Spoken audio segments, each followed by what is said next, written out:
Good evening, everybody. It is almost 7 o'clock on, I think it's Wednesday. I'm in Swansea working away.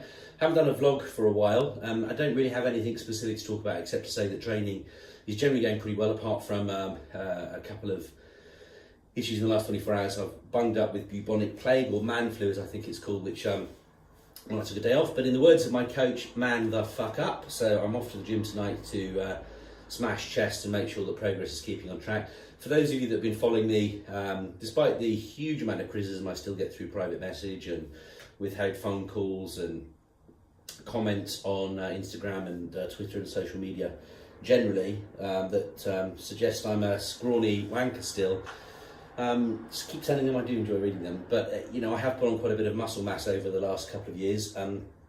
Certainly the last few months since changing coaches and following Craig Pike's methodologies, that the gains have been exponential, and they continue to be so as we prep towards the competition at the in November, and then we'll decide what to do next year. Want to just keep getting bigger and bigger, to be perfectly honest. That's the ambition now. Partly because I love eating, and there's a great excuse to get bigger, not get fat, and that's to bodybuild. So that's what we'll do.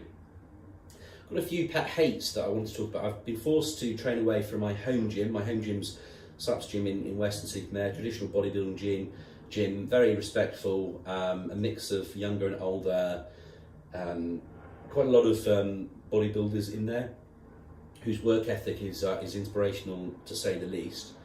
But having to transition from that kind of working environment where weights get put back generally and the gym equipment gets looked after, to training in a commercial gym here in Swansea, just shows why I generally hate commercial gyms. Although I can't complain about the gym itself, you just have to adapt your workout and make best of what you've got. But commercial gyms, in my experience, are generally full of egotistical wankers who have no respect for each other, other users, or the gym. And this is a prime example. This gym's a prime example. They only have 35 kilo dumbbells. This isn't about an ego thing.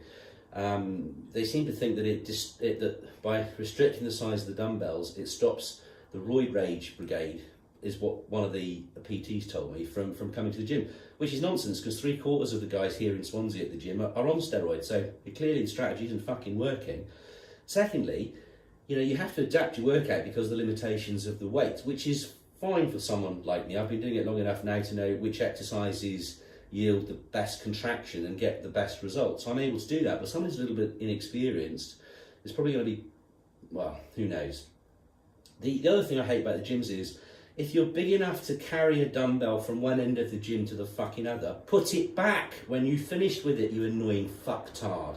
It's so frustrating having to spend half your workout searching for one dumbbell in one corner of the gym and another dumbbell somewhere else. Ditto with plates. If you rack up a machine, take the fucking things off when you finished with it, you dickheads. It's so disrespectful. As is walking behind somebody very close so that your fucking hairs on your arm touch the back of their head when you walk past. Talking on your mobile phones loudly when someone is trying to focus on pushing weights.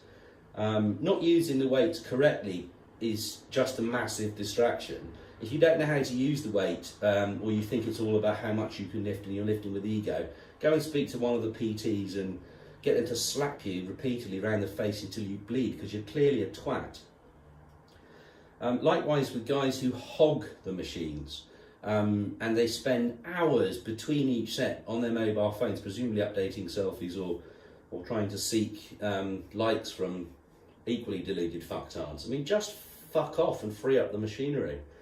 I mean, I try and get into the gym as, I go a bit later, because going around at this time is a suicide mission. The gym's full of absolute twats who've got no, as I say, no respect for each other, and you won't get on a piece of kit, and you end up having to adapt, and it's just an absolute nightmare. So I try and go a little bit later when it's a little bit quieter.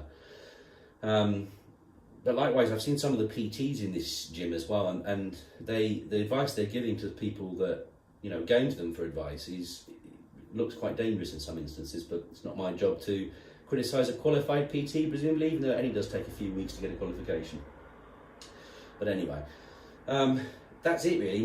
It's frustrating going to a commercial gym, but I don't have any options. I have to keep on track with my training program, so I have to train where I can, make best use of the limited equipment that's there. The one good thing about commercial gyms actually is they do have quite a lot of machines, and quite a lot of the machines allow you to do focused isolation work, which is great for me at the moment, as I'm able to use kit and bits of machinery to really isolate and contract muscles that sometimes a bit more difficult doing just compound exercises and compound moves.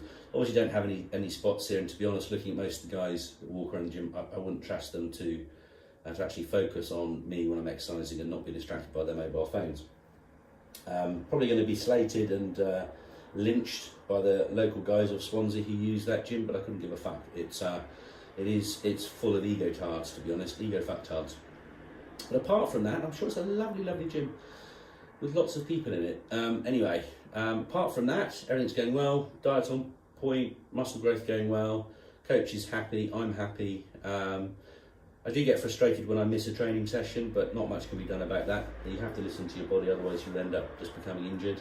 Working away from home has been proving challenging again, because obviously the hours that I work here as an architect in construction are reasonably long, so I'm not able, there's no chance of going to the gym first thing in the morning. I can't train until I've had some calories, a bit like a car needing fuel. I can't run on empty, never been able to. So I need to get my calories in, so the earliest I can train, my ideal training time is in the afternoon. Had to push that back till reasonably late on in the evening. Doesn't seem to be affecting performance, it just means that I have to exert a bit more willpower to force myself to go to the gym and push myself through. Again, we'll be monitoring progress and adjusting where necessary. But apart from that, everything's going well. Looking forward to seeing where we get to. Another long weekend this weekend, so we'll be back in Weston on Monday. Until then, folks, have a wonderful Wednesday evening. Bye-bye.